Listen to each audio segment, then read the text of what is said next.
Hello everyone and welcome to another Remnant II guide video. In today's video we're going to be talking about how to get the Crescent Moon Bow. This bow is super strong, and as you're going to see very shortly here in the gameplay, it actually fires 2 arrows upon full charge, and it also has the ability to heal you via its mod power, which grants lifesteal. So as you can see, I'm building up my mod power right now.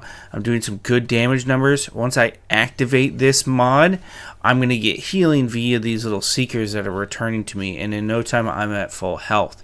So this bow is super strong, but without further ado, let's get right into how you get it. We're going to start in the Lasam district in the Moro Sanatorium. This is going to take a few steps, so I'm going to take you all the way to the beginning and bring you through, hopefully, step by step. So once you're here in the Moro Sanatorium, you're going to need to go inside just like you would in the past. Now, I've done another guide video on how to unlock the safe where I show you where all of these little Nightweaver statues are.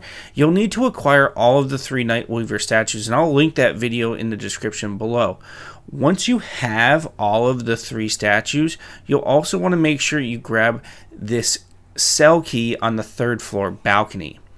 Once you have the cell key, you're able to go into the basement and talk with the sanatorium headmaster or head nurse. And you're going to want to go through the motions of giving her essentially her dolls or her carvings back to her. Once you've progressed through the dialogue and you have returned her statues back to her, she'll sing a song, and that has to do with the save. And again, if you want to see that, you can go check out my other video.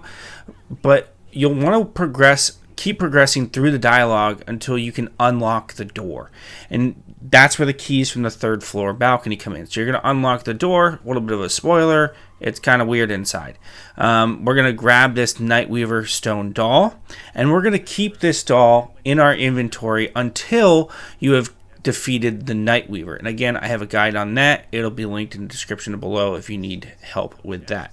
Once you've done that, you're going to return back to the basement, but don't go to the crystal. Go to this first cell here on the right, and you'll see this webbing.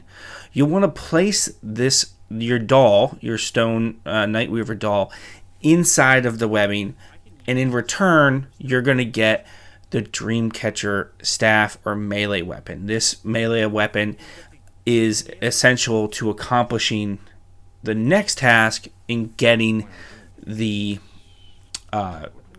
Crescent Bow. Once you have the staff, on your earliest convenience, go back to Ward 13, equip the Dreamcatcher, and interact with the stone, and you're going to want to head back into the Lasam district and see Nimue. Nimue is the big Fey lady and vendor. Once you're in here, you're going to crouch essentially pretty early on, and crouch all the way up to her. You're actually going to catch her sleeping, and what we need to do here is capture her dream with the Dreamcatcher staff. When I was doing this, I couldn't help but think, where do they come up with this stuff? We're going to crouch all the way here.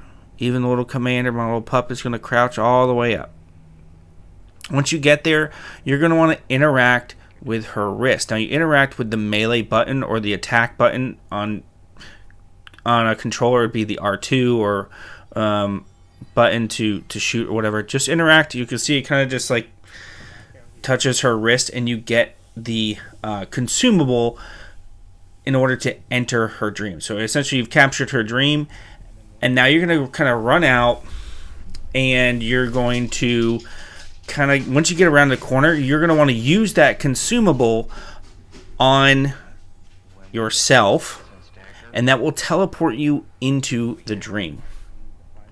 Once you are in the dream, you're going to want to look for light. Now, this might take a little while, but you'll start at a checkpoint, and you'll want to just kind of run around and kind of just keep looking for a blue, whitish blue light. Once you've seen that light, like I just did, you'll want to go up to it and interact with it using the square button or the normal interact button you have on your keyboard.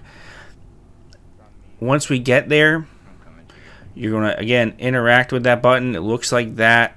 It's just there. Nothing crazy. we're going to need Anamy's Echo is what you're going to grab, and you're going to head back to Ward 13. Once you're here, you can go see the lovely crafting lady, who's always very excited to see you, and you're going to be able to craft your bow.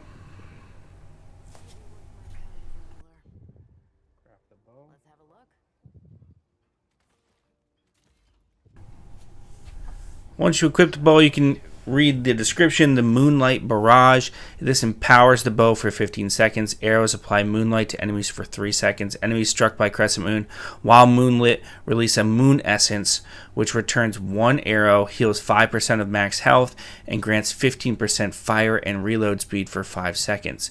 Basic shots automatically become charge shots. Manually charged shots fire 2 arrows. So that's why this bow is super strong.